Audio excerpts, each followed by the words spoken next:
Hey guys, tonight we begin with something a little sootier, the grimy, gaslit world of Victorian London. A city of grand ambition, industrial marvels, and soul-crushing poverty. This wasn't the London of Sherlock Holmes or Queen Victoria's palace garden parties. This was the London of fog, filth, and foul smells, a place where surviving the day was a small miracle. So before you get comfortable, take a moment to like the video and subscribe, but only if you genuinely enjoy what I do here. And let me know in the comments where you're tuning in from and what time it is for you. It's always fascinating to see who's joining us from around the world. Now dim the lights, maybe turn on a fan for that soft background hum, and let's ease into tonight's journey together. You open your eyes, and the first thing you see is your brother's foot, inches from your face, grimy and twitching slightly from some horrifying dream. Welcome to your one and only room. It's not a bedroom, it's not a living room, it's the room. And it's everything. You share it with 6 other souls, 1 bed, 2 chairs with questionable structural integrity, and a rat who's been around so long you're considering charging him rent. There's no wallpaper, just patches of wall where something used to be. The ceiling leaks when it rains, and even when it doesn't, it drips something that you've decided not to investigate. The fireplace is fake. The air is damp.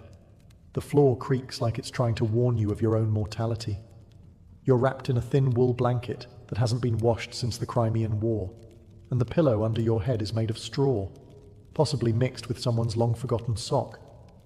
There's no plumbing. That bucket in the corner?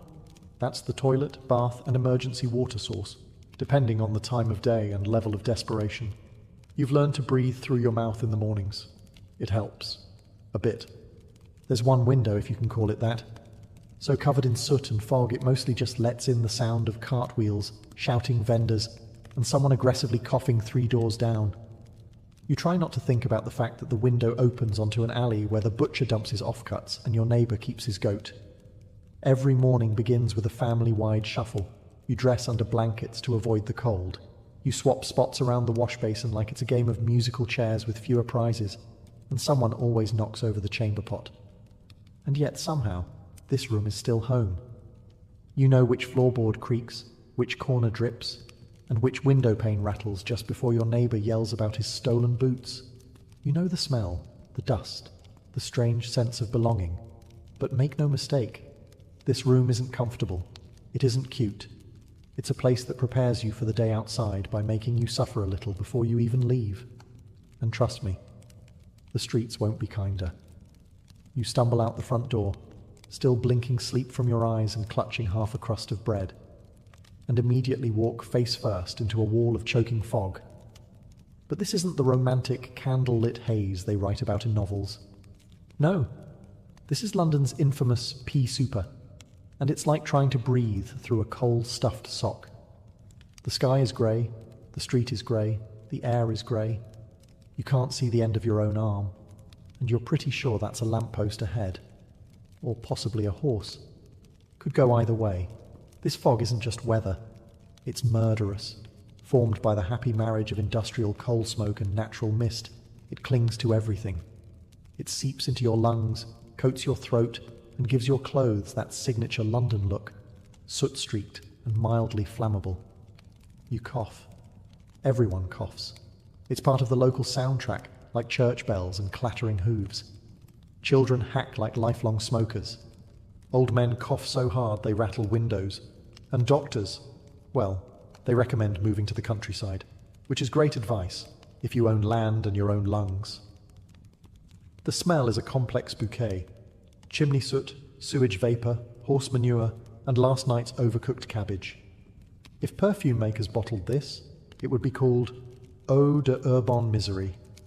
And it gets into everything. Your hair, your bread, your one nice shirt you wear to funerals and job interviews. It's all stained with the scent of progress. The worst part? No one's surprised. People go about their day blindly, literally. Street lamps burn all day long and still don't help. You hear someone trip in the alley next to you, and someone else swear as their umbrella disappears into the mist like a ghost ship. At night, it gets even thicker. The fog curls through door cracks. It blankets the tenements, And if you don't keep a candle lit, you might walk straight into the fireplace, or worse, your neighbour's lap. So yes, the air in Victorian London doesn't just choke you, it brands you, smokes you, and dares you to keep breathing, and you haven't even reached the street market yet. You've made it out of bed, out of your smoke-soaked hovel, and down into the day's grey beginnings. Now your stomach groans. Time for breakfast. Except, breakfast in Victorian London is less of a meal and more of a ritual in lowered expectations. If you're part of the working class, and you almost certainly are, breakfast isn't eggs or toast or a hearty pile of bacon. It's a crust of bread that could double as a roof tile. Maybe some porridge, if the oats weren't eaten by the rats in the cupboard. And tea. Always tea. Not because it's comforting, but because it's boiled. And anything that's been boiled probably won't kill you. Milk? Only if you can afford it, and even then it's a gamble. It might be watered down or worse, preserved with formaldehyde by enterprising vendors who think child-safe is a loose guideline. Sugar is expensive. Butter, a legend. Jam? Only if your aunt died and left you some in her will. If you're lucky enough to work in a factory or live near a bakery, you might sniff warm bread on the air. Don't get excited. That's not your bread. That's someone else's breakfast, likely belonging to a man with a hat and a last name on his door. And if you're really down on your luck, an orphan, an out-of-work widow, or just someone who lost their job to a machine, you might find yourself queuing at a workhouse for a ladle of greyish gruel. It's warm. It's edible. That's about the kindest thing one can say. Street vendors might offer fried potatoes or old meat pies, but beware. The meat is unidentifiable, the oil ancient, and the odds of intestinal regret high. Still, the smell is oddly inviting. When you're starving, everything smells like hope. You eat quickly, standing, wrapped in your coat like a cloak of denial. There's no dining room, no soft morning music, just cold fog, clanging wheels, and the distant sound of someone already yelling about stolen coal. And now, bellies only half full and spirits not at all. It's time to step into the real monster, the streets of London. Welcome to the streets of Victorian London, a sprawling, chaotic organism, pulsing with smoke, mud, and misery. Every step you take is a calculated risk, and the street doesn't care if you're late for work or just trying to cross the road without being trampled to death. First things first, there are no sidewalks. Or if there are, they're so narrow, cracked and crowded that using them is a polite suggestion, not a safety guarantee. The main road is a mucky battlefield of hoofbeats, wagon wheels, and ankle-deep sludge. Horse-drawn carts barrel past at terrifying speeds. Carriages clip corners. One false move, and you're face down in a puddle that smells like something died in it, because something probably did. Now, mind the gutters. They run down the middle of the street, carrying all the city's discarded glory. Rotting vegetables, dead rats, coal ash, the contents of chamber pots dumped from upstairs windows, and the occasional shoe, foot optional. Crossing them without slipping requires Olympic-level balance, or a very long stick and no dignity. But it's not just the terrain that's out to get you. It's the people too. You've got street urchins darting around like caffeinated squirrels, pickpockets brushing against your coat, accidentally, and vendors yelling about eels, kippers, or something vaguely called meat. Everyone's yelling, all the time, about everything. There are also the coppers, trying to look important, while ignoring most of what's happening around them. If someone gets stabbed, they'll eventually wander over, assuming the shift hasn't ended, or they haven't been bribed to look the other way. The air, still thick with smog, now flavoured with horse manure and pipe smoke. And in the distance, you hear the bells of St. Paul's. Or maybe that's just your ears ringing after someone shouted in your face about chimney soot. Oh, and if it rains, which it does, often, the streets turn into rivers of filth. No one offers an umbrella. No one even looks surprised. You just pull your coat tighter and trudge through it, hoping your boots don't dissolve. And this is just your commute. Survive the streets, and you might live to find a job. Or at least something that pays enough to keep bread on the table and rats off your toes. You've navigated the sewers masquerading as streets, dodged horses and hooligans, And now it's time to make your living, if the city allows it. In Victorian London, a job isn't a title. It's a test of endurance, a way to slowly fall apart while clinging to the illusion of stability. If you're a man, you might be lucky enough to land work in a factory. 12 to 16 hours a day, 6 days a week, for wages that wouldn't feed a well-behaved cat. The noise is deafening. The air is full of soot, metal shavings, and regret. If you lose a finger in the machine, don't worry. There are 20 children lined up behind you ready to take your spot. Don't fancy machinery. Try bricklaying, or hauling coal, or working in the docks where your back gives out by 30 and your teeth fall out by 40. If you live that long. Women, you're scrubbing floors, washing other people's laundry until your hands dissolve, sewing buttons until you forget what daylight looks like, all for pennies. And when those options run out, there's always the street. No sick leave, no safety, and no sympathy. Maybe you're a chimney sweep, or a mudlark, digging through the Thames at low tide, looking for scraps of rope, nails, or bones to sell. The smell is free. The dysentery, also included. Or perhaps you've landed in a workhouse, that magical institution where the destitute are helped by being worked to the bone in exchange for food so bland it feels like a punishment. You're not here to thrive. You're here to not die too loudly. Jobs come and go. Illness doesn't. Injury means starvation. There's no workers' comp, no health insurance, and no HR department. Just a foreman yelling at you to lift faster, breathe quieter, and stop bleeding on the equipment. And heaven forbid you complain. There's always someone more desperate behind you, willing to work for even less. Competition is fierce, and compassion is scarce. So yes, you're employed, but don't get too excited.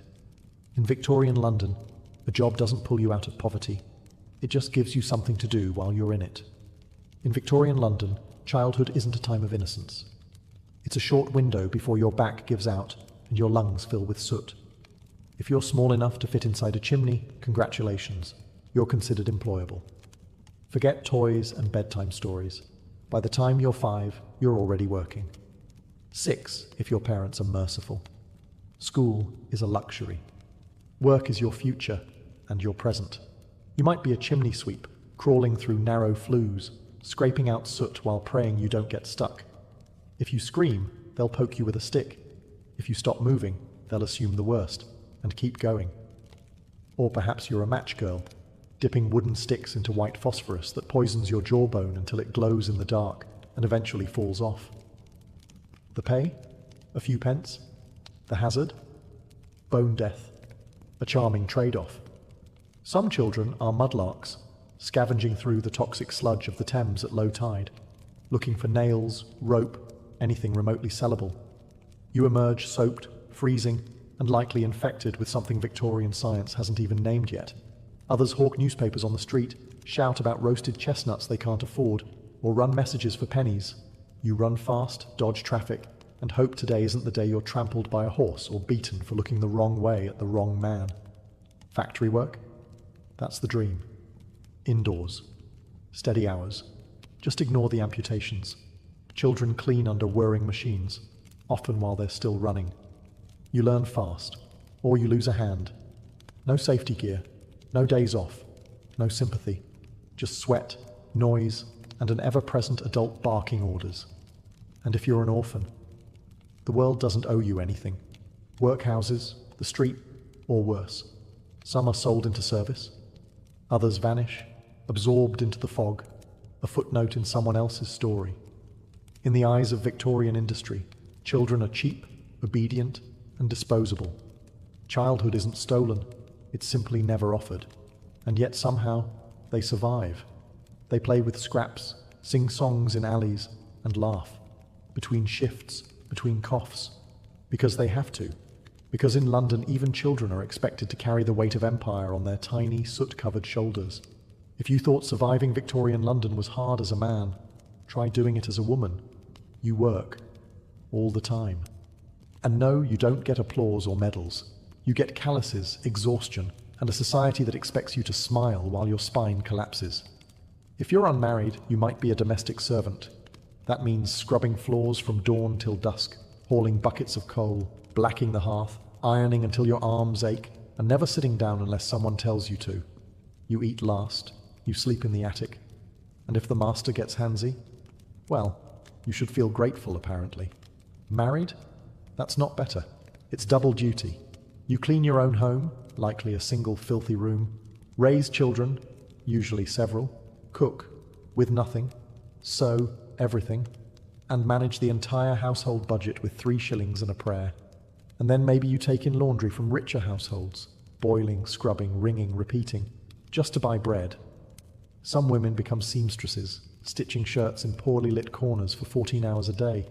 It pays pennies. It ruins your eyesight. And if your fingers bleed on the fabric, you lose the job.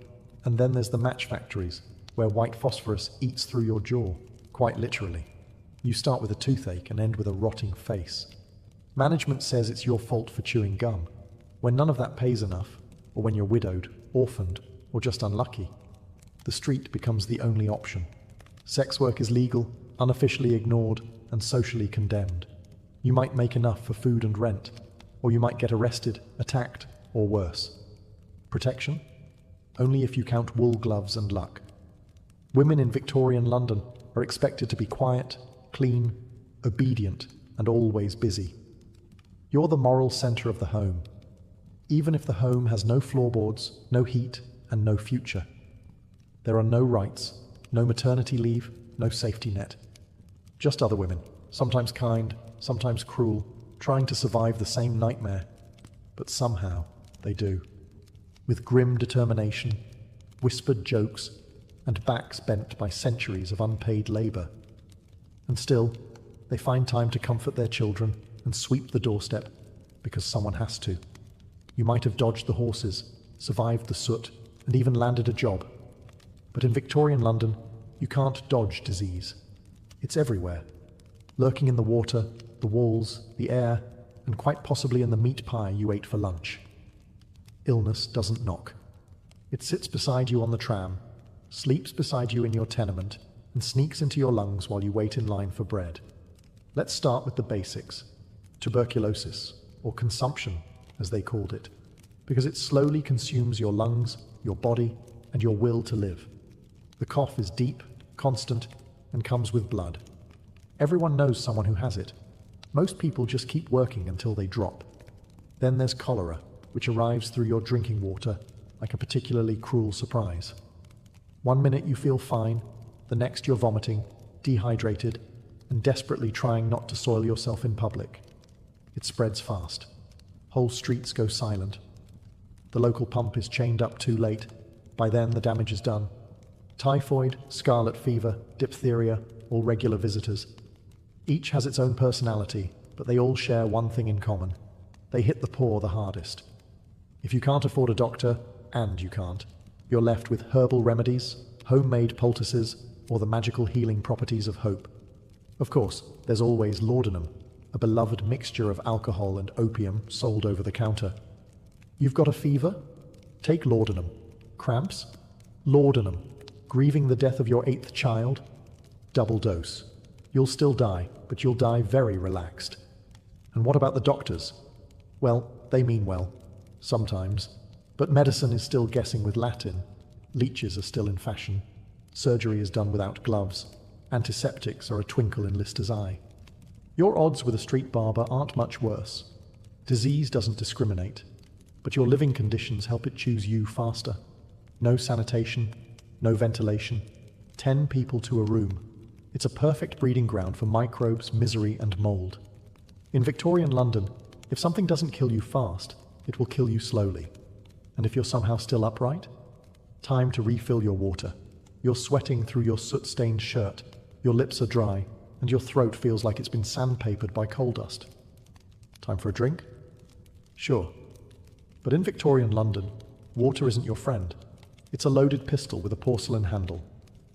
Let's start with the Thames, the lifeblood of the city.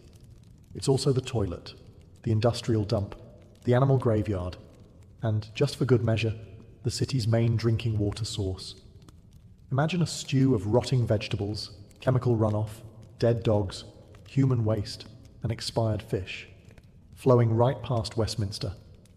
Now pour a cup and say cheers. Don't worry, the water company says it's filtered. That means it's passed through a mesh of gravel, wishful thinking, and possibly someone's old boot. If you live in a working-class neighborhood, your tap might come from a public pump down the street, which you share with 200 neighbors and 3 nearby factories. And the worst part? You might not even know it's deadly until it's too late. Cholera loves bad water. So does typhoid. They swim freely through the pipes like microscopic sharks. Whole families are taken out within days. A shared bucket, a misused chamber pot, a splash from the wrong pump, and your headline material, if you're lucky. Bathing? Now that's adorable. Most people don't have bathtubs. If you're middle class, you might share one with the family once a week. If you're poor, it's a tin tub in the kitchen once a month, if that. And that same water might double as laundry rinse, dishwater, or a place to soak your aching feet. Hygiene is creative. The government starts installing sewers eventually, thanks to the Great Stink of 1858, when the smell from the Thames was so horrific that Parliament fled the building. It took stench to make change. Until then, you boil your water when you can, or drink beer, the safe Victorian beverage for children and adults alike. Weak, warm, and slightly fizzy with salvation. So yes, in Victorian London, you can die from a glass of water. The trick isn't just avoiding thirst. It's avoiding where the thirst takes you. You've tried honest work. It's long, filthy, and barely pays enough to buy yesterday's bread.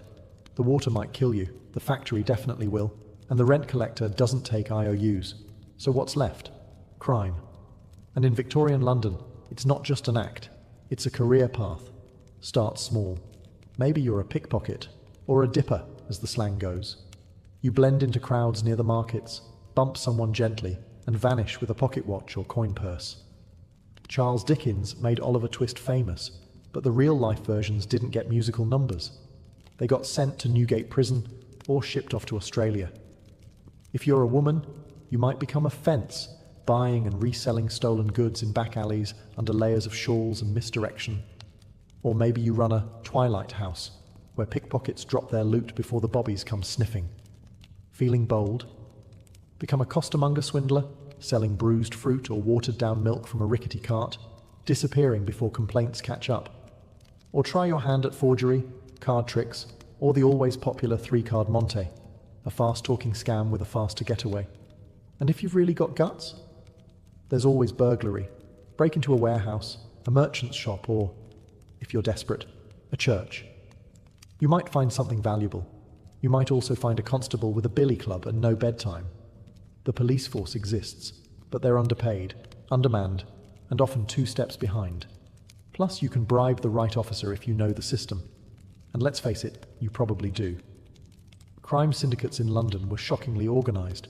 Some had territories, code words, and full recruitment pipelines. Then there's the resurrection men, body snatchers who dig up fresh graves to sell corpses to medical schools. It's gruesome. It's illegal. It pays better than sewing buttons. Of course, the consequences are real. Get caught, and you could be flogged, branded, jailed, or worse, transported to a penal colony. But if the alternative is starving on a cold street, well, risk has a certain appeal. Because in Victorian London, morality comes second to hunger. Crime isn't the opposite of work. It is work. And for many, it's the only job that hires. Let's say you've caught something. A cough, a fever. Maybe your leg's been run over by a delivery cart. Time to see a doctor. Good luck. Because in Victorian London, medicine is less healing science and more creative improvisation with sharp metal. Doctors are out there, sure. Some even wear coats. But unless you're wealthy, your first stop isn't a physician. It's a chemist, where the cure for every ailment is a small bottle of laudanum, opium in liquid form, ideal for anything from a sore throat to existential dread. It won't cure you, but you'll stop caring. Can't afford a chemist? Maybe there's a barber surgeon down the road. Yes, a man who cuts hair and also amputates legs. If your wound is infected, he'll saw it off. No anesthesia, no antiseptic, just a stick to bite and a bucket to scream into. And don't even think about hospitals. They're overcrowded, poorly ventilated, and smell like old bandages and lost hope. The instruments aren't sterilized. Surgeons wipe their hands on aprons between patients. Germ theory exists, but many still think disease is caused by bad air and moral failure. If you survive the treatment, infection may finish the job. A splinter can become a death sentence. A toothache? That's 2 days from sepsis. And childbirth? Well, women go in with pain and come out with a baby or a gravestone. Sometimes both. Medical textbooks are filled with confidence and wrong guesses. You might be prescribed bleeding, mustard plasters, or a mild electrocution to stimulate the humours. They balance the body by draining it, mostly of blood, money, and hope. There are a few progressive doctors with new ideas: cleanliness, hand washing, maybe even antiseptics. But they're usually mocked by their peers. After all, how dare anyone imply that a gentleman doctor's hands carry germs? So what do most people do when sick? They wait. They sip herbal tea. They light a candle and lie very still. Because every treatment carries a risk, and recovery often feels more accidental than intentional. You don't go to the doctor to get better. You go because you've run out of other options. And sometimes, just sometimes, you come back out alive. The sun sets, the gas lamps flicker to life, and the fog thickens like a shroud. You might think the city calms down at night, but this is Victorian London. When the light fades, the real dangers come out. Forget cosy firesides and quiet evenings. The streets belong to shadows, and they're not empty. The gaslight barely cuts through the mist. Everything is a silhouette, a hunched figure in the alley, a cloaked shape behind a lamppost, footsteps that echo one beat too many. If you're out alone, you're either lost or you've run out of better options. The police patrol in pairs, swinging their truncheons and trying to look menacing. But even the constables know certain alleys are best left alone. Criminals own the night, and most wear shoes softer than a copper's boots. Robbers, cutthroats, and pickpockets thrive after dark. And if your route takes you through Whitechapel or Limehouse, you hold your breath and walk faster. Not because of ghosts, though the fog does play tricks, but because someone might be watching, and in 1888, he might have a knife. If you're a woman, the danger triples. Men leer from corners. Offers are whispered. Some follow. Others don't bother whispering. The darkness hides everything. Faces, screams, and sometimes bodies. Even if you stay indoors, you're not always safe. Tenement buildings creak and groan. Rats scratch behind walls. Arguments erupt 2 floors down and end with breaking glass or breaking bones. Sometimes someone vanishes, and no one asks why. And let's not forget the fires. Chimneys spark, stoves tip, a knocked-over oil lamp ignites a sleeping mat. No smoke alarms, no fire brigade that arrives in minutes. Just neighbours shouting and throwing buckets into a blaze they can't control. If you must venture out, you carry a candle or a lantern and hope the flame doesn't blow out in the wind. Or worse, draw attention. Because in Victorian London, night isn't rest, it's risk. The poor don't sleep peacefully. They sleep light, one eye open, one ear tuned to the creak of stairs. And for many, morning is just something to survive to. The morning arrives, or at least you assume it does. Because in Victorian London, light isn't so much seen as guessed at through the thick, suffocating smog. It rolls in like a living thing, a grey, greasy mist made of coal smoke, fog, chimney ash, and the weary sighs of 1,000 overworked boilers. It wraps around buildings, slinks into cracks, and settles in your lungs like a squatter who refuses to leave. You cough, again. You never really stopped. The smog irritates your throat, clings to your skin, and makes your eyelashes feel sticky. Everyone coughs. It's part of the daily soundtrack, along with the church bells, the clip-clop of hooves, and someone yelling about turnips.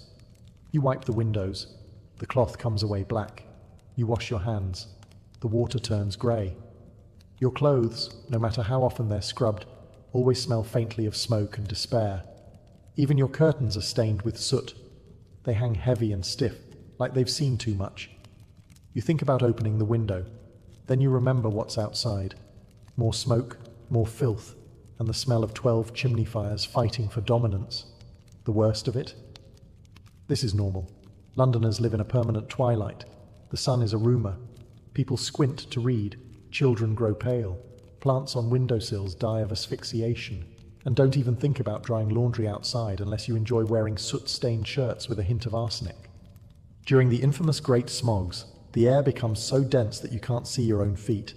People get lost walking home. Omnibuses crash. Boats collide on the Thames. In 1873, one fog lasted for 5 straight days and left over 270 people dead. The city barely noticed. The poor, of course, get it worse. Their fires burn cheap, dirty coal. Their walls are thin. Their lungs weaker. Children wheeze through winter like old dogs. If you reach adulthood without bronchitis, consumption, or mysterious blackened phlegm, you're a miracle. And yet, you go on. You light the stove. You step outside. You pretend not to taste the air. Because in Victorian London, the smog never ends. It just waits for you. You'd be forgiven for thinking Victorian London was all soot, sickness, and screaming. And mostly, you'd be right. But even in the dirtiest corners, under the weight of poverty and fog, something human still flickers. Because kindness, oddly enough, survives here too, though you often have to squint to see it.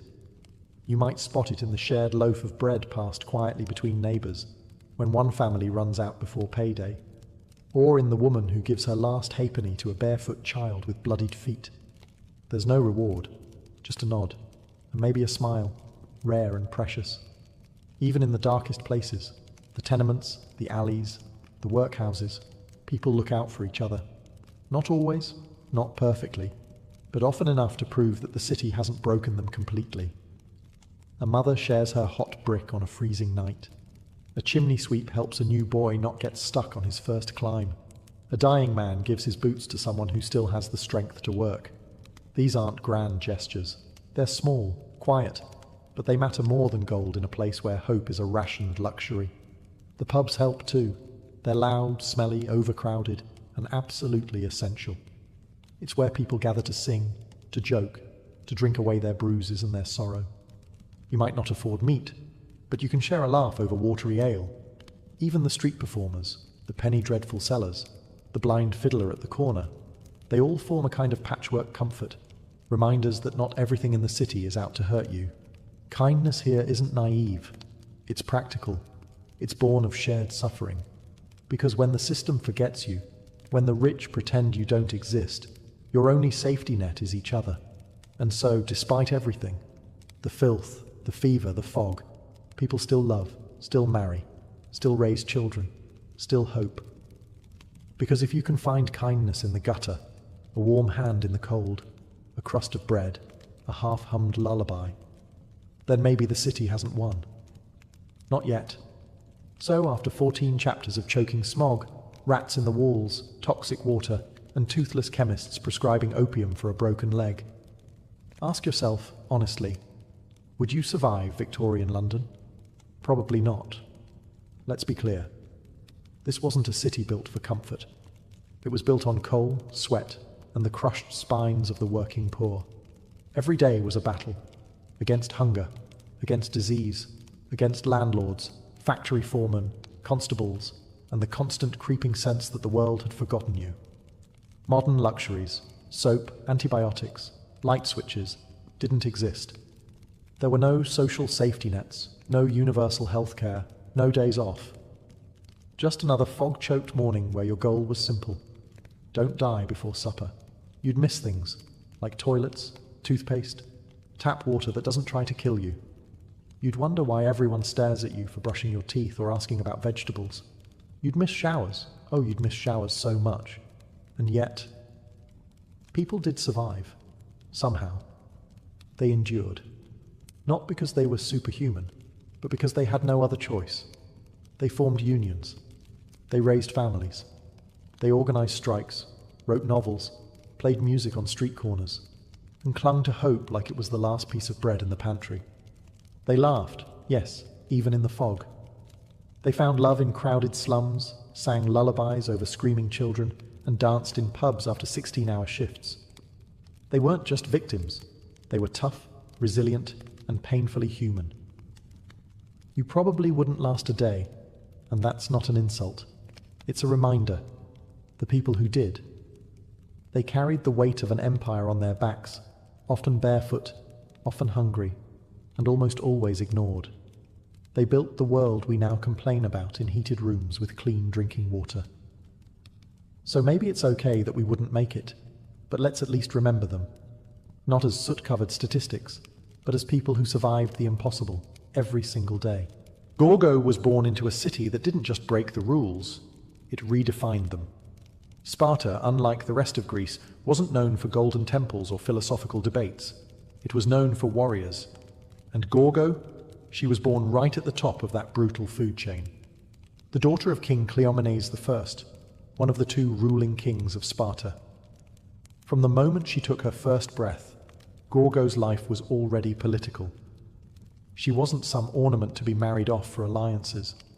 In Sparta, women could own land, speak in public, and be educated, a fact that shocked other Greeks. And Gorgo wasn't just any Spartan woman. As the king's only child, she was expected to observe, learn, and one day wield influence in a world dominated by hoplite shields and sharp spears. As a young girl, she likely witnessed royal councils where matters of war and diplomacy were debated with blunt urgency, and she paid attention. Her father Cleomenes wasn't the most stable ruler. In fact, some thought he was completely mad by the end. But he left Gorgo with an early understanding of how dangerous politics could be, and how sharp the knife edge of power truly was. There's a famous story. When she was only about 8 or 9 years old, a foreign ambassador tried to bribe her father to support the Persian Empire.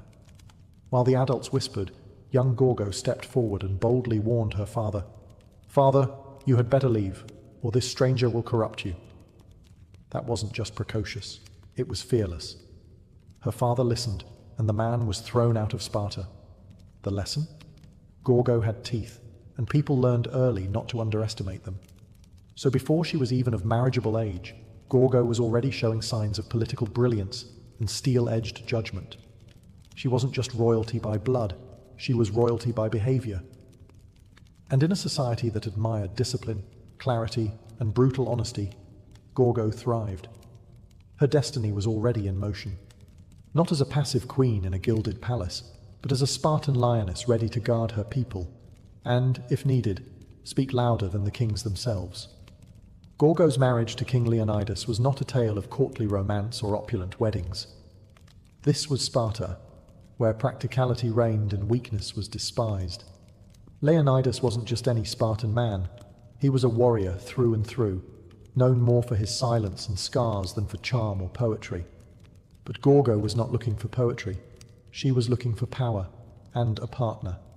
By marrying Leonidas, she became queen. But unlike queens elsewhere in Greece, Gorgo didn't fade into the background. There were no secluded women's quarters for her, no endless weaving by candlelight. Spartan queens were expected to speak, to advise, to stand beside their kings as intellectual equals. And Leonidas knew exactly who he had married. Gorgo was clever, fiercely loyal to Sparta, and utterly unafraid to speak her mind, even to him. Their partnership was built on mutual respect. In the famously terse style of their people, they likely spoke few words, but every word counted. Gorgo, raised in the fire of politics since childhood, likely advised Leonidas on diplomatic tensions, Persian threats, and internal Spartan rivalries. While other Greek women were hidden from public life, Gorgo helped shape Spartan policy from within the palace walls and beyond. One of her most legendary moments came during the build-up to the Persian invasion. As tensions with Xerxes grew, Leonidas prepared to march north with his small army of 300 Spartans. Before he left, Gorgo, now a seasoned political mind, wasn't overcome with tears or begging. Instead, she offered him just 6 chilling words. "Come back with your shield, or on it." That wasn't just a farewell, that was an order. It was the ultimate Spartan command, reminding her husband that death in honor was preferable to life in shame. If he couldn't win, he was to die standing. And Leonidas did. At Thermopylae, he and his 300 fell to the last man, buying precious time for Greece to rally. His death would echo through history, but Gorgo's words would echo louder. She didn't just send her husband off to die. She helped forge the myth of Thermopylae itself. While Leonidas died a hero, Gorgo lived to protect the legacy, and perhaps to shape the empire his sacrifice tried to save. After Leonidas's death at Thermopylae, many queens would have slipped quietly into mourning, perhaps disappearing from the public eye. Not Gorgo. In fact, her influence only grew stronger. She had become more than just a widow. She was now the living symbol of Spartan resilience. And while statues were built for the fallen, Gorgo became a living reminder of why they fought in the first place. With Leonidas gone, Sparta was vulnerable, not just militarily, but politically. The war with Persia still raged, alliances were fragile, and tensions ran high across the Greek world. In this chaos, Gorgo acted as both guardian and strategist. Though we don't have detailed records of her day-to-day political maneuvers, several ancient sources, including Herodotus, make it clear. When matters of diplomacy or internal threat arose, Gorgo was consulted. She wasn't just included, she was trusted. One story tells of a hidden message sent to the Spartans on a wooden tablet. The text had been scraped away and replaced with wax to disguise its contents, a warning about Persia's coming invasion. The men of the Spartan court were baffled, but Gorgo, calmly assessing the strange tablet, instructed them to scrape off the wax. Beneath it, the original message revealed the dire news. Gorgo had solved a diplomatic riddle that could have cost Sparta everything. Her insight likely saved thousands of lives. But Gorgo's genius wasn't just in puzzles. She understood the fragile web of alliances that held the Greek city-states together, and the threat that Persian gold posed to it. While Athens and other cities were notoriously vulnerable to bribes, Gorgo's sharp warning from childhood still applied. Beware of gifts that reek of corruption. She encouraged a stance of uncompromising honor, even when it was politically risky. And the Spartans listened. Because when Gorgo spoke, it wasn't with the softness expected of women in most of the ancient world. It was with the precision of a soldier and the clarity of a strategist. She knew what was at stake, not just Sparta's land, but its very soul. Even in grief, Gorgo remained unshaken. The shield Leonidas carried into battle may have been lost, but Gorgo became something greater, the mind that would carry Sparta through its darkest days. To understand Gorgo's significance, you have to understand what it meant to be a woman in Sparta, and how Gorgo took that already rare privilege and amplified it into something nearly legendary. Spartan women were unlike any other in the ancient world. While Athenian women were confined to the home, barred from politics and barely educated, Spartan women were trained to be physically strong, mentally sharp, and socially assertive. This wasn't just cultural flair, it was survival strategy. Spartans believed that strong women produced strong sons, so girls ran, wrestled, and trained alongside boys in their youth. They were expected to be healthy, confident, and unafraid to speak blunt truths. But Gorgo wasn't just one of many tough Spartan women.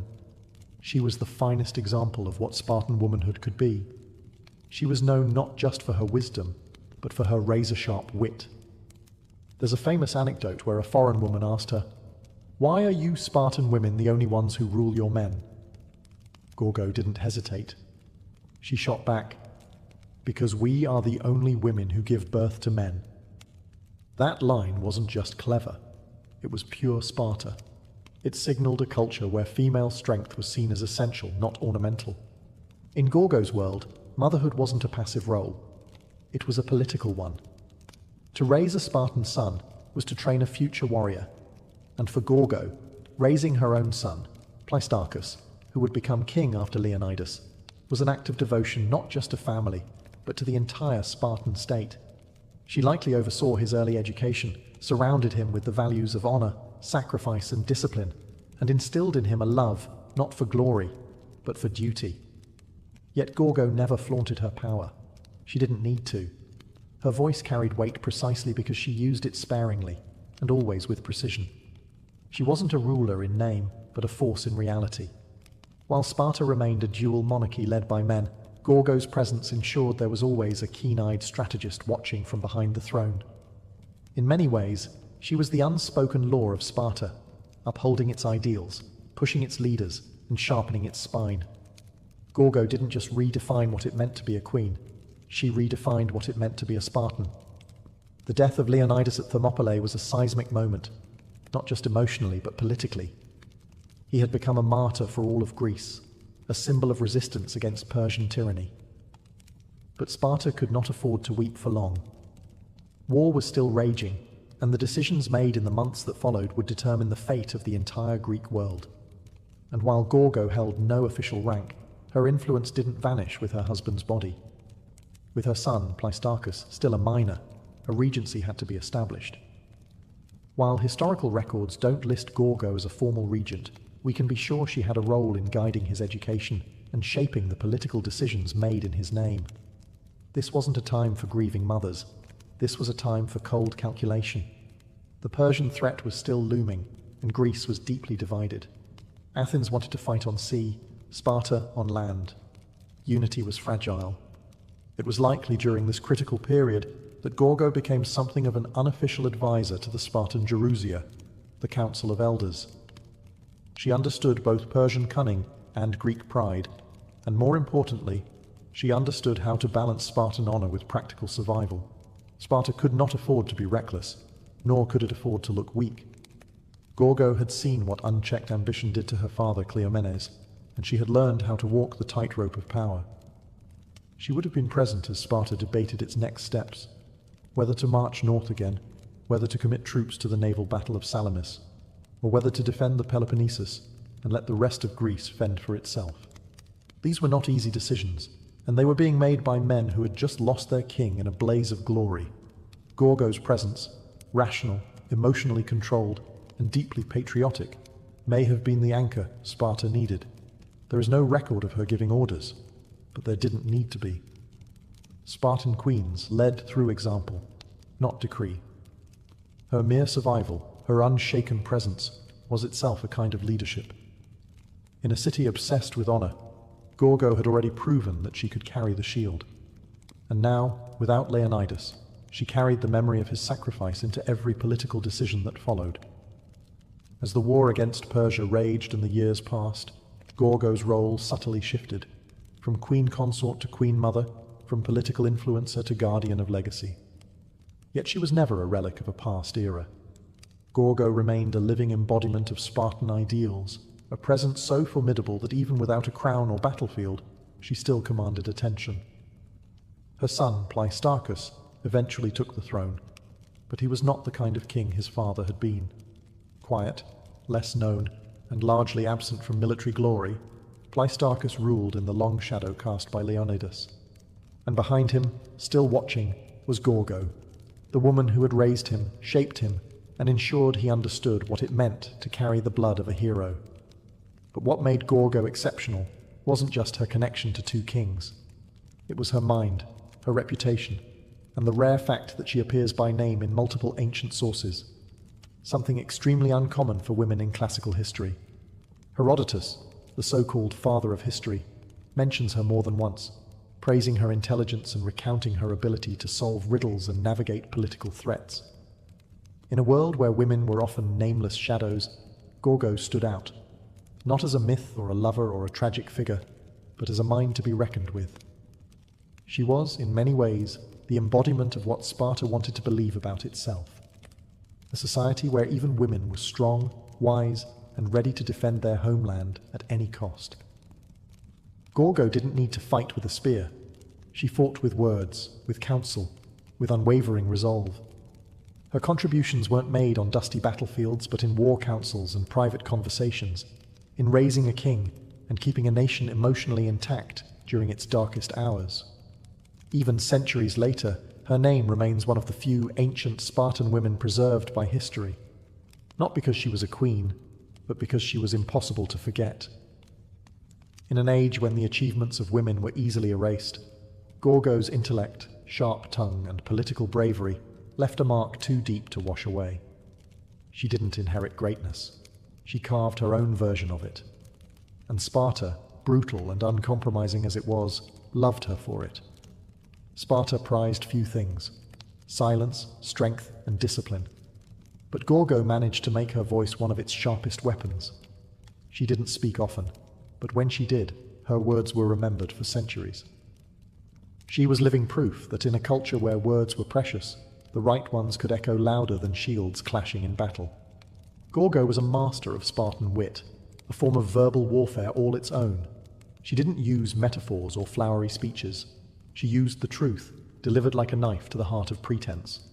One of her most quoted responses came when a foreign woman asked, "Why are Spartan women the only ones who rule their men?" Gorgo's reply was legendary.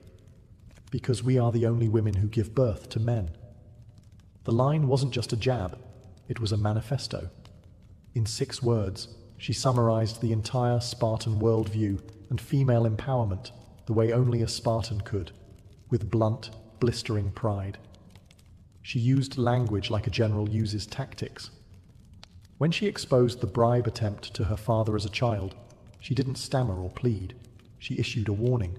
When Persian messages came hidden in wax, she offered the solution without hesitation. Gorgo didn't just speak. She strategized through words, and Sparta listened. In a male-dominated society built around the sword, Gorgo showed that intellect could be a battlefield too. Her statements have the rhythm of command and the clarity of someone who understood power, not as ornamentation, but as responsibility.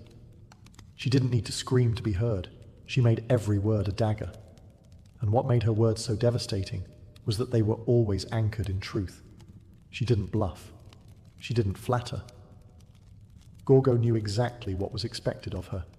As a queen, as a Spartan, as a woman who had seen kings fall and wars ignite.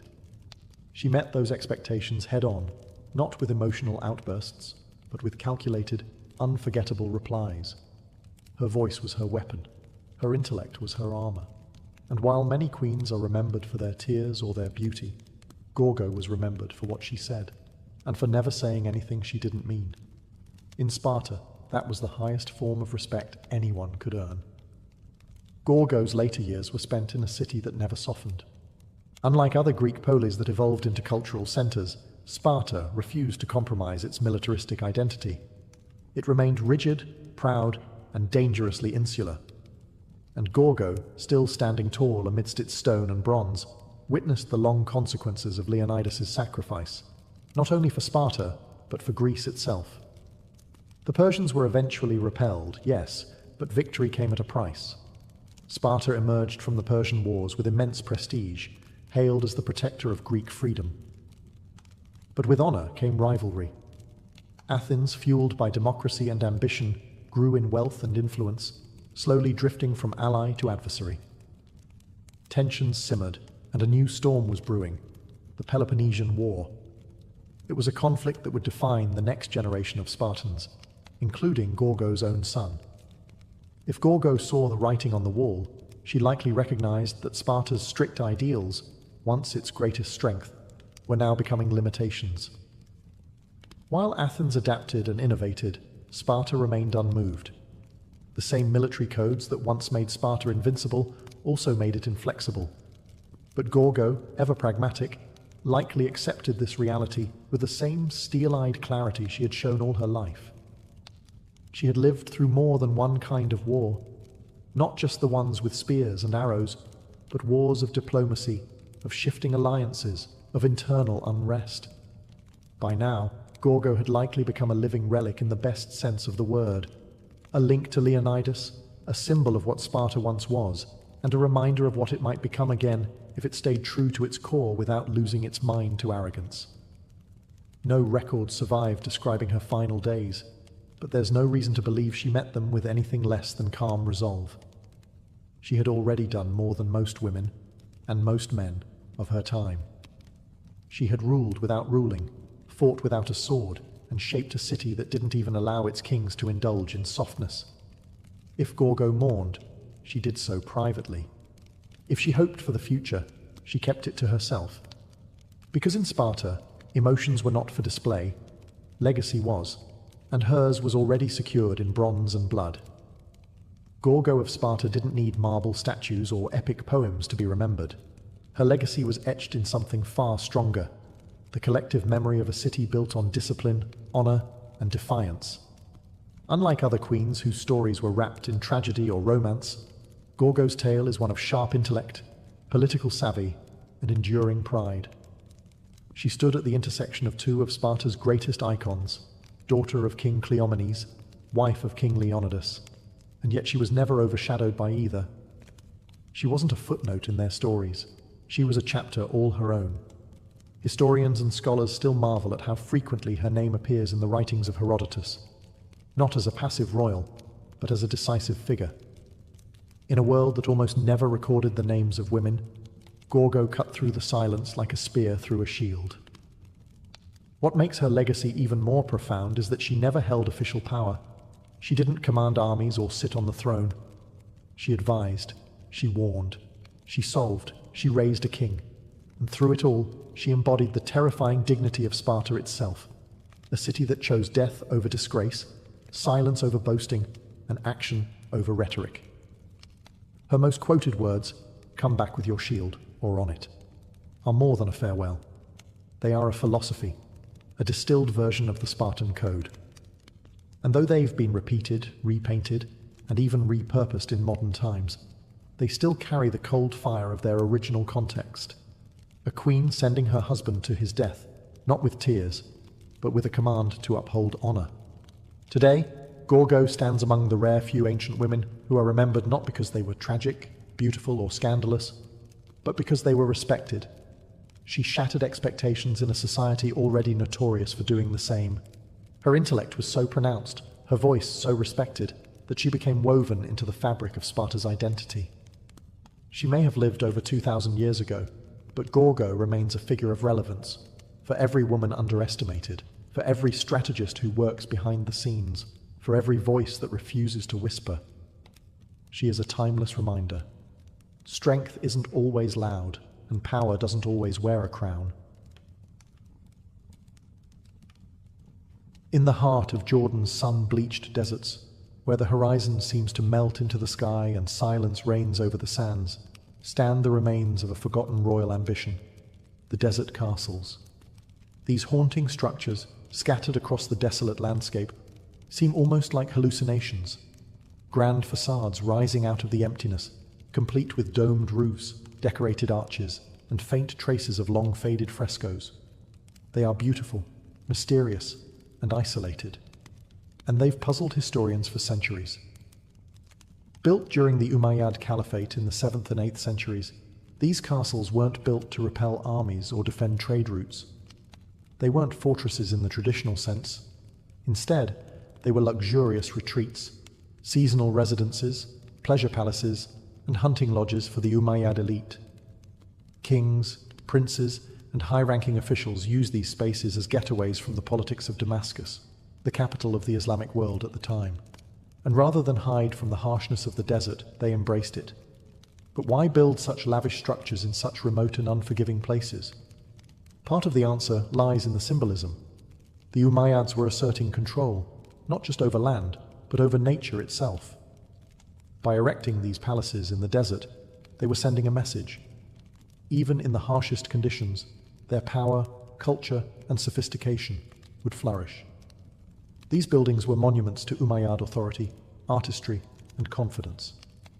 There's also a practical layer. Many of the desert castles were built near seasonal water sources or ancient trade routes, allowing them to serve as way stations or administrative hubs. Yet despite their utility, the architecture and decoration suggest something deeper.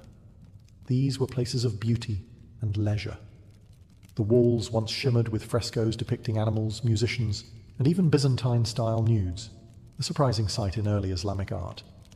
There were stargazing chambers, elaborate bathhouses, and audience halls with intricate carvings. Today, many of the desert castles lie in ruins, partially buried by the sand they once defied. But even in decay, they tell a story of a time when the desert was not a place to escape, but a place to transform. In these silent stones, the Umayyads left behind more than architecture. They left an echo of empire, ambition, and oasis-born luxury. To understand the desert castles of Jordan, we must step into the mindset of the Umayyads, the first great Islamic dynasty, rising from the sands of Arabia to rule an empire that stretched from Spain to Central Asia. Their capital in Damascus pulsed with political power. But the Umayyads were still very much products of their tribal, nomadic roots. The desert wasn't something to be avoided. It was their origin story, the crucible that had shaped their ancestors. And so, instead of leaving the wilderness behind, they brought civilization into it. The Umayyads were consolidating their rule in a rapidly expanding empire. They needed to display authority, but also legitimacy. What better way to impress local tribes and foreign envoys than with palatial retreats in the middle of nowhere, built with cosmopolitan flair and imperial elegance? These desert estates served as venues for diplomacy, hunting expeditions, and elite gatherings, far from the watchful eyes and political intrigue of Damascus. But these weren't crude hunting lodges. They were sophisticated, often blending Roman, Byzantine, and Persian architectural influences. The Umayyads had inherited the architectural vocabulary of the lands they conquered, and they weren't afraid to mix styles. Some of the castles featured mosaics of grapevines, fountains framed with Corinthian columns, and frescoes filled with mythical creatures. This eclectic blend of East and West sent a clear message. The Umayyads were not just desert warlords. They were heirs to a broader, multi-civilizational legacy. In places like Qasr al-Mashata, you can still see intricate stonework adorning the outer walls, with floral and geometric designs that suggest a fusion of Islamic restraint and Greco-Roman exuberance. At Qusayr Amra, frescoes depict bathing scenes, musicians, and even a painting of the Six Kings, an image showing rulers from Byzantium, Persia, and Ethiopia paying tribute to the Umayyads. It was visual propaganda carved in pigment and plaster. These castles weren't just about comfort, they were about image. The Umayyads understood that power needed a stage. In these desert theatres, far from the noise of the capital, they performed dominance, luxury, and cultural sophistication. They used the emptiness of the desert like a canvas, and on it they painted a vision of empire that was both ancient and utterly new. Among all the desert castles, none captivates the imagination quite like Qusayr Amra. Located deep in the Jordanian desert, it looks modest from the outside, a squat structure of dusty stone, half buried in the vast stillness of its surroundings. But step inside, and you enter a different world. Walls alive with images, colors that defy the harshness outside, and frescoes that whisper secrets from 13 centuries ago. Built in the early 8th century, Qusayr Amra is thought to have been commissioned by Caliph al-Walid Fais or one of his princes. It served as a pleasure palace and bathhouse, part spa, part political retreat, part cultural statement. The building features a domed audience hall, several bathing rooms, and a vaulted ceiling painted with the constellations, an Umayyad observatory hidden in the desert. But it's the frescoes that make Qusayr Amra extraordinary. Covering nearly every surface, they depict a world far removed from modern assumptions about early Islamic art. There are images of dancing women, wine drinking, musicians strumming lutes, hunting scenes, and even Greek mythological figures like Hercules. The ceiling of one room shows the zodiac and personifications of the planets. Another wall features the Six Kings fresco, a powerful piece of propaganda showing rulers from distant lands seemingly bowing to the Umayyads, reinforcing the idea that the desert, too, was part of their dominion. This bold use of figural art has sparked debate for decades. Islamic art is often associated with aniconism, the avoidance of human and animal figures, but Qusayr Amra proves the early Islamic world was far more complex. The Umayyads weren't just building religious spaces. They were creating secular ones, where luxury, astronomy, and power could mingle in visual celebration. And yet, time has taken its toll. Many frescoes are faded, their colors dulled by centuries of wind and heat. But restoration efforts have helped preserve their haunting beauty. Today, Qusayr Amra is a UNESCO World Heritage Site, a rare glimpse into the Umayyads' intimate, hedonistic, and politically charged vision of rulership. In the middle of a dry, empty plain, Qusayr Amra still whispers of courtly songs, hot baths, and starry ceilings. It is not just a building, it is a desert dream, painted in defiance of time. Qasr al-Karana rises like a mirage from the desert plains east of Amman, a massive, symmetrical box of limestone and precision. From a distance, it looks like a military stronghold. Thick walls, narrow slits resembling arrow loops, and no visible entrance from three sides. But here's the twist. Qasr al-Kharana isn't a fortress. At least, not in the traditional sense. Its secrets lie not in warfare, but in its puzzling design and uncertain purpose. Built around the early 8th century, this desert structure is one of the best preserved Umayyad castles. Yet scholars remain divided over what it actually was. Despite its fortress-like appearance, there are no real defenses, no battlements, no water source, and no evidence of a standing garrison. The narrow slits may have let in light, but they wouldn't have stopped attackers. So why the armored disguise? The prevailing theory is that Qasr al-Kharana served as a caravanserai, a roadside inn for traders, travelers, and diplomats crossing the desert. Its 60 or so rooms, arranged over 2 floors around a central courtyard, could easily accommodate guests, servants, and animals. It may have also functioned as a meeting point for tribal leaders, a space for the Umayyad administration to exert influence over the Bedouin tribes who controlled the routes of the desert. Inside, the structure reveals more subtle sophistication. There are vaulted ceilings, decorative niches, and even traces of plasterwork. The second floor features rooms that may have been used for gatherings or negotiations, private enough to conduct business, but grand enough to impress. Some of the graffiti etched into the walls suggest literate guests from diverse regions, offering clues to its wide usage.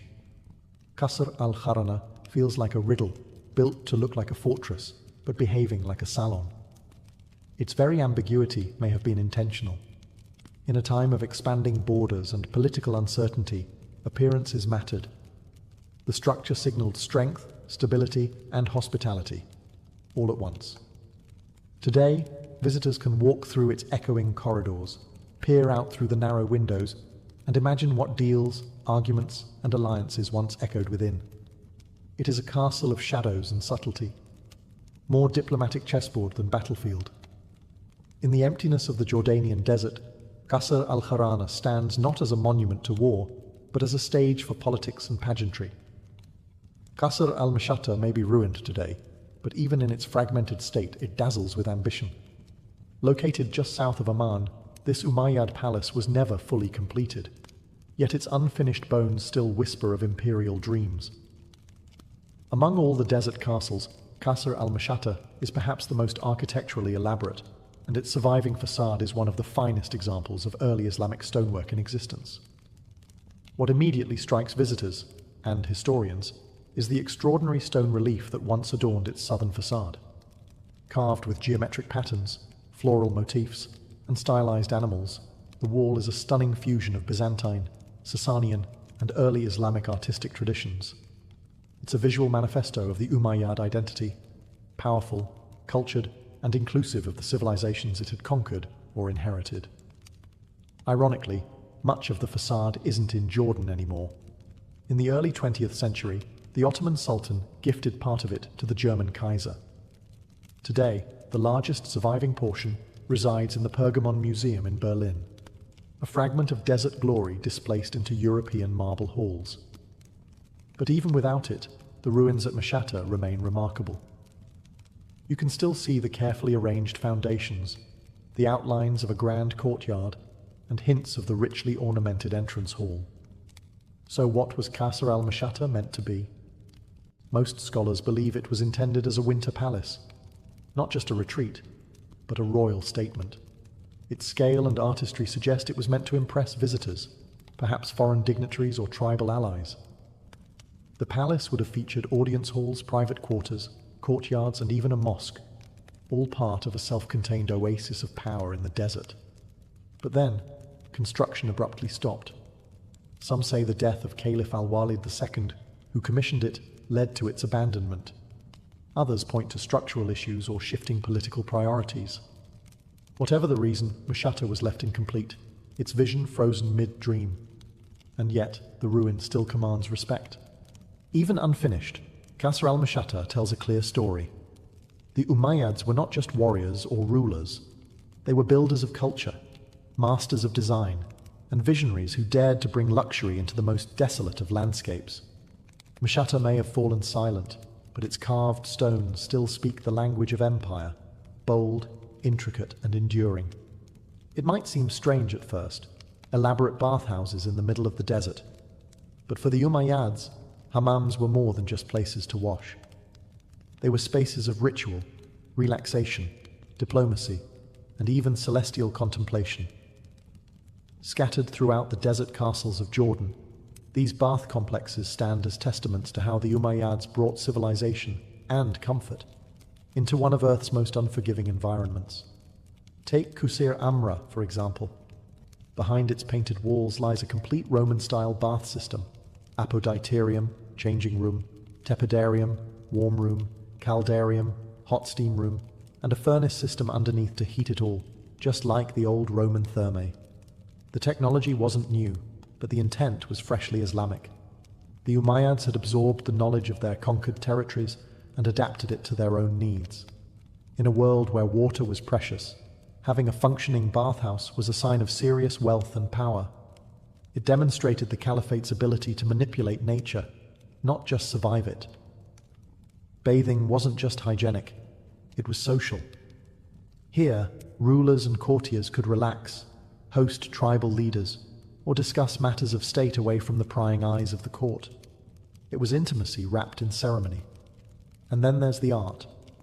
In the steam-filled walls of these hammams, we find frescoes that challenge expectations, zodiac signs, planetary figures, bathing women, musicians, hunting scenes. The ceilings in some bathhouses even resemble ancient planetariums, especially in Qusayr Amra, where constellations are meticulously painted across the dome. It's as if the act of bathing was elevated into a cosmic experience, linking the physical cleansing of the body with the spiritual vastness of the heavens. This embrace of luxury wasn't decadence, it was calculated. The Umayyads weren't Puritans. They believed that showcasing their refinement was a way to legitimize their power. And in the desert, where luxury was scarce, a steaming bath was as much a political statement as a military parade. These hammams, tucked inside lonely palaces, offered not just water, but culture. Places where sand gave way to steam, and where the stars above were mirrored in painted ceilings below. They remind us that even in exile from the capital, the Umayyads lived not with austerity, but with elegance and intention. One of the most mesmerizing and overlooked aspects of Jordan's desert castles is how many of them seem designed not just for comfort or politics, but for the stars. In a time before telescopes and apps, the night sky was both map and mystery. The Umayyads, inheritors of Greco-Roman science and Persian cosmology, looked to the heavens with both spiritual reverence and intellectual curiosity. And they brought that fascination into the architecture of their desert retreats. In Qusayr Amra, for example, the bathhouse dome is painted with an astrological sky. The zodiac signs, constellations, and celestial symbols circle the ceiling in a rich blend of science and art. This is not decoration for decoration's sake. It reflects a deep understanding of astronomy, likely inherited from the scholars and scribes of the Byzantine and Persian empires. The Umayyads weren't just warriors, they were cultural sponges, absorbing the best of what the ancient world had to offer. The presence of these celestial themes may have had multiple layers of meaning. On one hand, they signaled the caliphate's knowledge and sophistication. On the other, they echoed a more mystical relationship with the cosmos, the belief that power on earth was mirrored in the stars. Aligning one's rule with celestial order wasn't just good politics, it was divine symbolism. In the quiet of the desert, far from the lights of the cities, the night sky would have been overwhelming, black velvet lit with thousands of stars. The desert castles, with their open courtyards and domed chambers, were ideal observatories. Whether for calculating calendars, navigating the desert, or engaging in more esoteric practices, these sites were perfect for sky watching. The combination of isolation, silence, and celestial awe must have created a setting that was as spiritual as it was scientific. It's worth remembering that early Islam was not at odds with science. In fact, the Umayyad era helped lay the groundwork for what would later become the Islamic Golden Age of astronomy. These castles, built in the middle of nowhere, were part of that intellectual lineage, not just places to bathe or rule, but to contemplate the heavens. In stone and pigment, the Umayyads carved their place between earth and sky, desert kings with their eyes on the stars. One of the most enduring mysteries surrounding the desert castles of Jordan is their sheer remoteness. Why would the Umayyads build lavish palaces, richly decorated bathhouses, and star-studded observatories so far from any major city or settlement? The answer lies not just in geography, but in psychology, politics, and performance. First, there's the practical. The early Umayyads were still rooted in their nomadic, tribal past. For them, the desert was not an obstacle, it was home. The open landscape offered familiarity, privacy, and freedom. Building in the desert allowed the caliphs and their princes to retreat from the constant pressure of court life in Damascus and reconnect with their roots. These weren't outposts, they were sanctuaries. But the isolation also served a deeper purpose: symbolic domination. Constructing monumental architecture in the middle of an arid wasteland was an intentional act of power. It demonstrated that even the most barren, inhospitable lands could be tamed and transformed by the will of the caliph.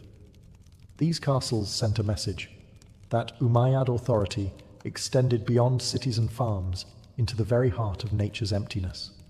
Remote placement also ensured secrecy and exclusivity. These castles were where sensitive negotiations could unfold, where tribal leaders could be wooed with gifts and luxury far from the rumors and rivalries of urban politics. The solitude created space for diplomacy, indulgence, and experimentation, whether that meant engaging with foreign customs or enjoying figural art forbidden in stricter religious settings. Additionally, the locations were often more strategic than they appeared. Some castles sat near seasonal trade routes or vital water sources. Others acted as administrative checkpoints, keeping tabs on Bedouin tribes or serving as resting points for messengers and caravans. Their locations may have looked remote on a map, but in the political topography of the early Islamic Empire, they were well-placed chess pieces. And finally, there's the aesthetic. The vast emptiness of the desert served as a backdrop that amplified the majesty of the structures themselves.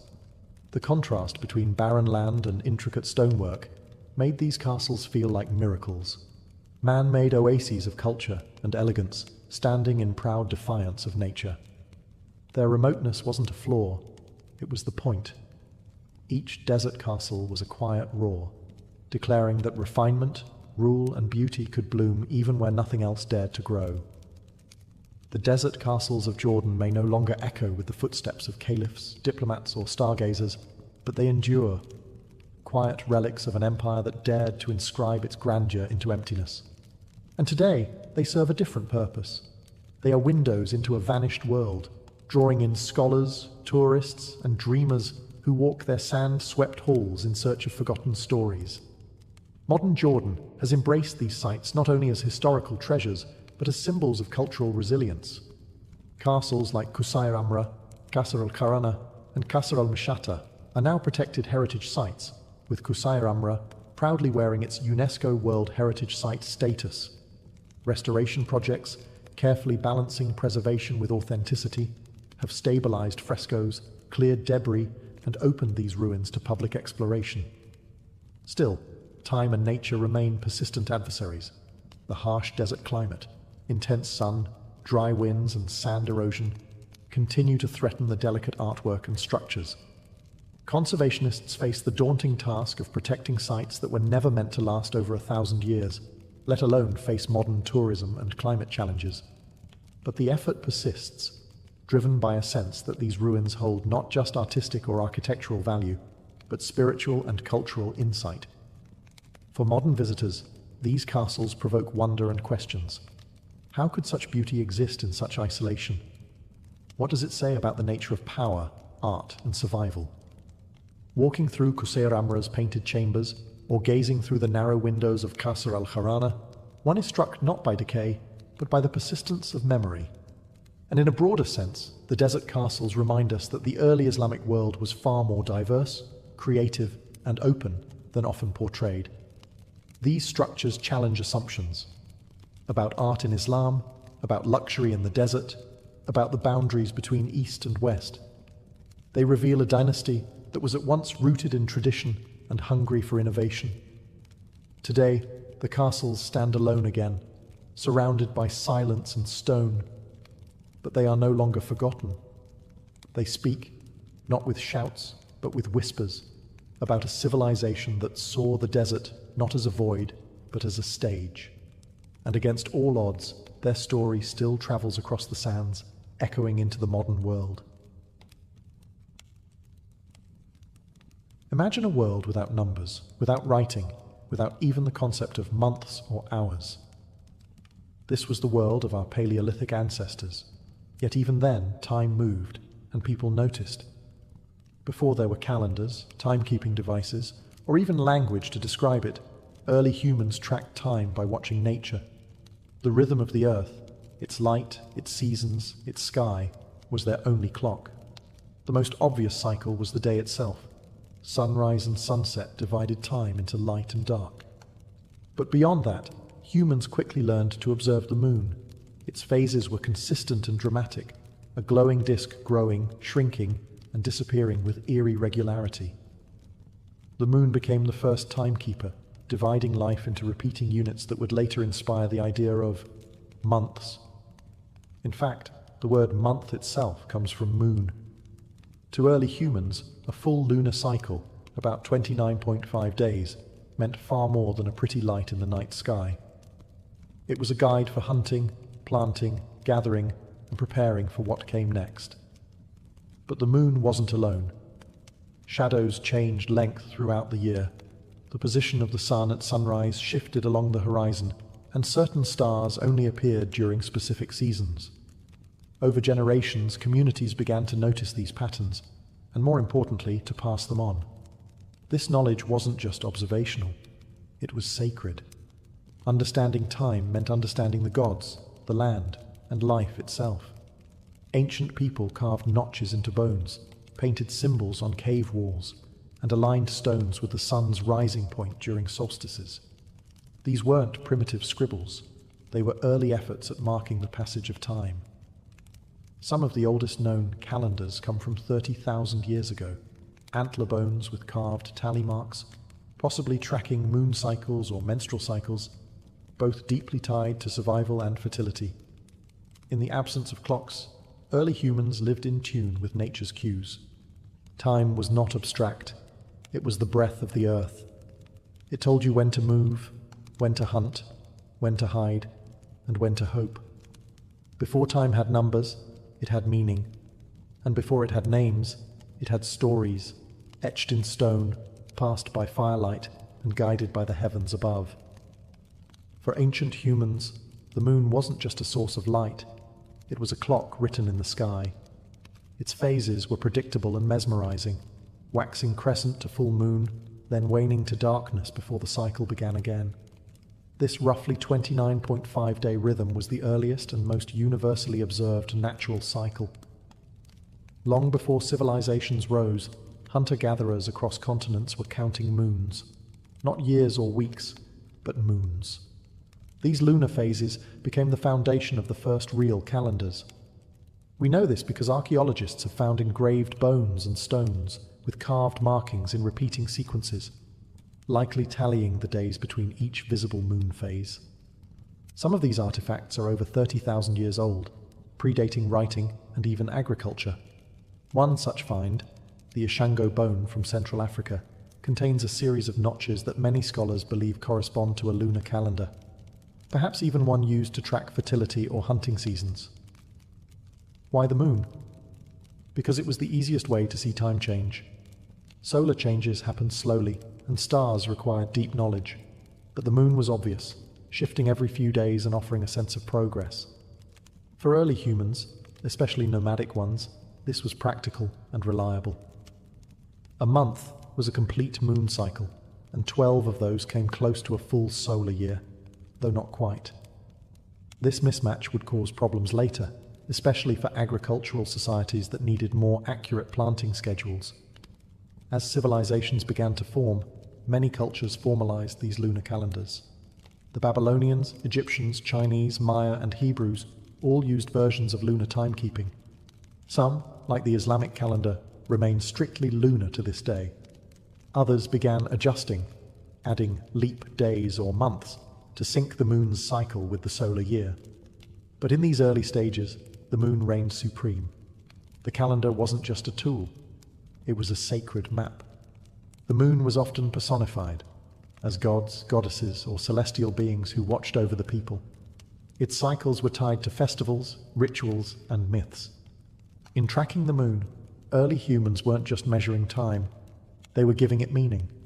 The moon taught us to count, and in counting we began to understand time not as an endless blur, but as something that could be held, named, and passed on.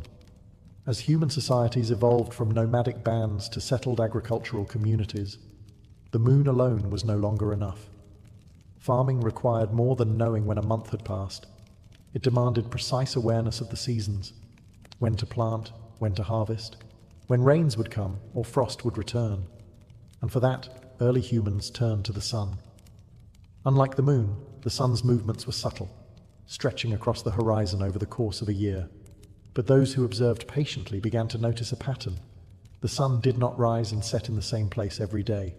At certain times of year, what we now call the solstices and equinoxes, the sun reached key turning points. These became cosmic anchors, marking the longest and shortest days, and the times when day and night balanced perfectly. Ancient people began to build solar calendars, not with ink, but with stone. The most famous example is Stonehenge in England. Though its exact purpose remains debated, its alignment with the summer and winter solstices is unmistakable. On those days, the sun rises or sets perfectly in line with specific stones. In a world without clocks, this was breathtaking precision. Similar alignments appear across the globe, in the Nabta Playa stone circle in Egypt's desert, in Chaco Canyon in North America, and in the temples of Machu Picchu. These weren't random. They were built by sky watchers who connected celestial events with agricultural cycles and religious rituals. For these ancient societies, the sun was more than a giant torch. It was divine. Many cultures worshipped solar deities, Ra in Egypt, Inti in the Andes, Surya in India. The return of the sun after the longest night was often cause for celebration, symbolizing rebirth and continuity. These festivals, aligned with solar events, eventually formed the backbone of early religious calendars. Tracking the sun required patience, architecture, and spiritual vision.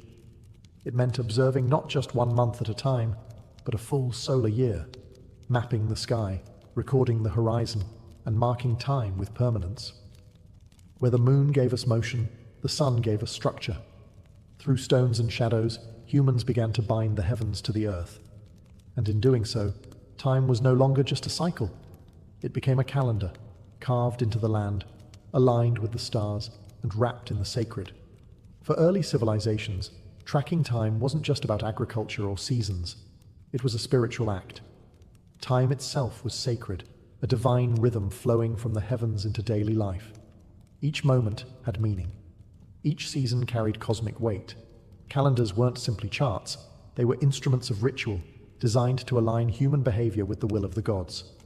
In ancient Mesopotamia, priests climbed ziggurats not just to be closer to the sky, but to observe the stars and planets. These observations weren't purely scientific. They were acts of devotion. The Babylonians divided time with stunning accuracy. A 7-day week, a 360-day year, and even a base 60 number system that still influences how we measure minutes and degrees. But this wasn't about efficiency. It was about order. By measuring time, they were mirroring the divine structure of the universe. Egyptians took it even further. Their calendar, one of the most advanced in the ancient world, was tied closely to the Nile and the rising of Sirius, the brightest star in the sky. When Sirius reappeared at dawn, it signaled the flooding of the Nile, a life-giving event. That celestial moment marked the start of the Egyptian New Year, a celebration tied to fertility, rebirth, and the favor of the gods. Across the ocean, the Maya developed one of the most intricate calendar systems ever devised, combining lunar cycles, solar years, planetary motions, and sacred numbers into an interlocking series of time counts. Their Tzolk'in calendar tracked a 260-day spiritual cycle, while the Harb tracked the 365-day solar year. Time for the Maya was not linear. It was cyclical, divine, and deeply bound to prophecy and ritual. Every moment had a spirit. Every date had a destiny. Festivals, sacrifices, coronations, and even wars were timed to coincide with celestial rhythms. Kings were crowned not just when politically convenient, but when the stars aligned. To ignore the calendar was to invite chaos, not just in the fields, but in the cosmos. In this world, to keep time was to hold power, not over people, but over meaning itself. Sacred time governed the lives of ancient civilizations, and through sun, moon, and star, the calendar became not just a record of passing days, but a bridge between the mortal and the divine. As civilizations grew more complex, so too did their need to organize time beyond months and seasons. The concept of a year, a full cycle of Earth's orbit around the sun, slowly took shape. But understanding that a year lasted about 365.25 days wasn't easy. It took centuries of observation, correction, and yes, frustration. The earliest formalized years were often imperfect. Lunar calendars, while useful, created a problem. 12 lunar months only added up to about 354 days, nearly 11 days short of the solar year. Over time, this gap caused chaos. Harvest festivals began to drift into the wrong season, and spring rituals occurred in the heart of winter. Civilizations had to make a choice: stay loyal to the moon or correct the drift. Many opted for the latter. The Babylonians created a lunar calendar, but added an intercalary month every few years to realign the calendar with the seasons. The Egyptians, however, took a bolder step. They abandoned the moon entirely and adopted a solar calendar. 365 days divided into 12 months of 30 days, with 5 extra days tacked on at the end. This was revolutionary and incredibly accurate for its time, but the Egyptian year still lagged behind the true solar year by a quarter of a day. Over centuries, this caused a noticeable drift. New Year festivals fell later and later. Enter the Romans, who inherited both Egyptian and Greek timekeeping and attempted to clean it up. Their early Roman calendar was a confusing blend of lunar months and political manipulation. Months were added or removed based on political needs, causing enormous inconsistencies. It wasn't until Julius Caesar introduced the Julian calendar in 45 BCE that things changed. Advised by the Alexandrian astronomer Sosigenes, Caesar implemented a 365-day year with a leap day every 4 years, accounting for that pesky extra quarter day. It was a monumental fix and the first truly solar calendar to gain widespread use across an empire. The idea of a year became not just a tool for farming, but for taxation, governance, military campaigns, and religious observances. The calendar now shaped empires. The invention of the year was humanity's triumph over chaos, a decision to place order on the swirling sky. And once we'd named the year, we began to measure everything within it, giving history its rhythm and civilization its pulse. With the year defined, humanity's next challenge was to break it down, to carve the vast stretch of days into manageable, meaningful chunks.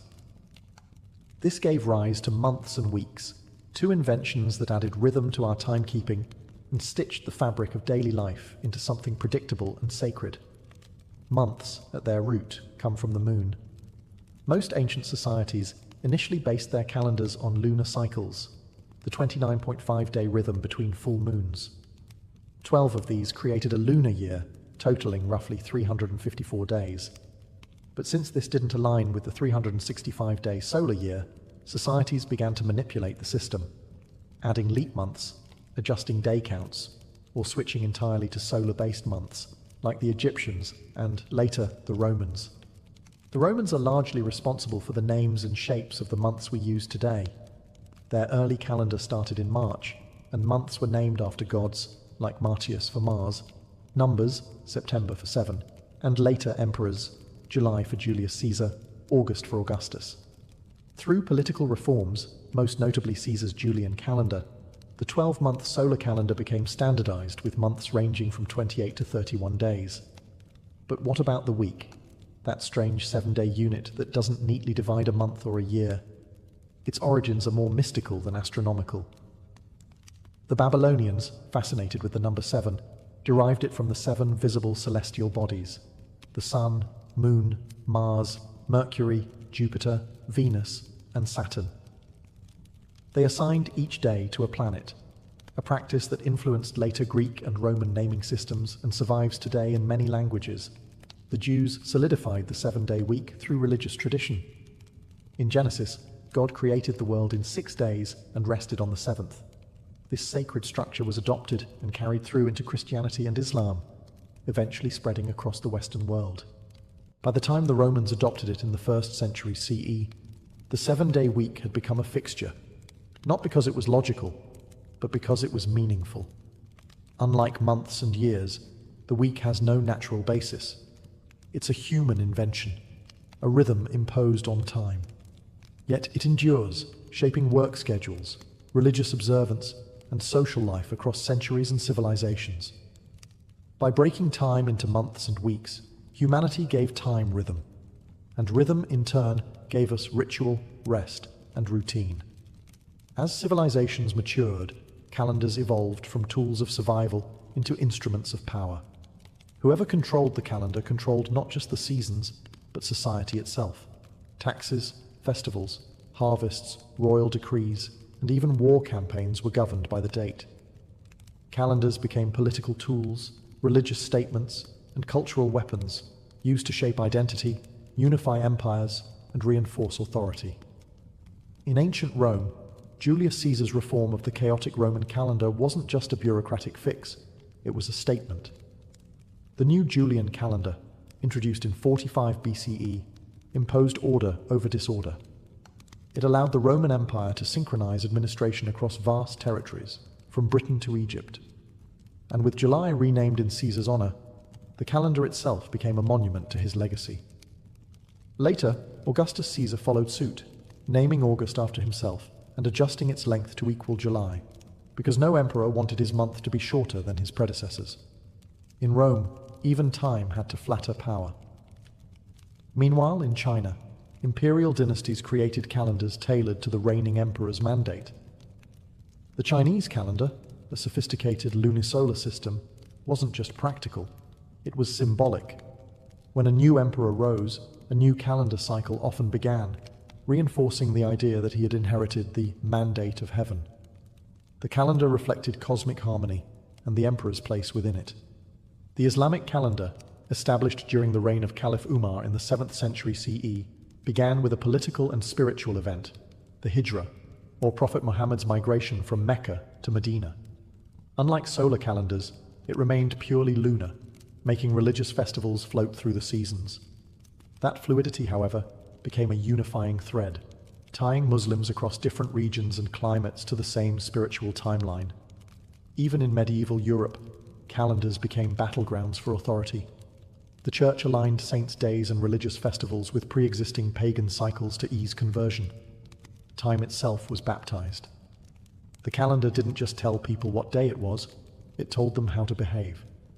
Calendars weren't neutral, they were curated by those in charge, defining when debts were due, when armies marched, when gods were honored, and when history began. From emperors to priests, kings to astronomers, the right to mark time became a form of dominion, because to shape the calendar was to shape reality itself, to make your story the rhythm of everyone else's life. By the 16th century, time itself had drifted out of sync. The Julian calendar, once a masterpiece of Roman engineering, had slowly lost accuracy. It miscalculated the solar year by about 11 minutes annually, a small error that, over centuries, added up. By the 1500s, the spring equinox, which once fell around March 21st, had crept backward to March 10th. For a church that depended on precise dates to celebrate Easter, this was a theological crisis. Enter Pope Gregory XIII, who in 1582 launched the most significant calendar reform in history, the Gregorian calendar. Guided by Jesuit astronomers and mathematicians, the Pope's solution was both simple and radical. To realign the calendar with the actual solar year, 10 days were dropped. October 4th, 1582, was immediately followed by October 15th. Time itself was rewritten. But the reform didn't stop there. Gregory's team also revised the leap year rule. The Julian calendar added a leap day every 4 years, but that was too generous. The new rule kept the leap year every 4 years, unless the year was divisible by 100, unless again it was divisible by 400. So 1600 was a leap year, but 1700, 1800, and 1900 were not. This corrected the long-term drift and brought the calendar's accuracy within 26 seconds per year of the solar cycle. Still, adoption wasn't immediate or universal. Protestant and Orthodox nations viewed the Gregorian calendar with suspicion, seeing it as a Catholic power play. England didn't adopt it until 1752, by which point the error had grown to 11 days. Russia didn't switch until after the Bolshevik Revolution in 1918. The result? For centuries, dates could differ drastically between countries. Imagine two people celebrating New Year's 2 weeks apart in neighboring lands. Despite resistance, the Gregorian calendar eventually became the global standard, not because of religion, but because of practicality. As science, navigation, commerce, and international diplomacy grew, the world needed a shared system of time. The Gregorian calendar was simply too precise, too useful to ignore.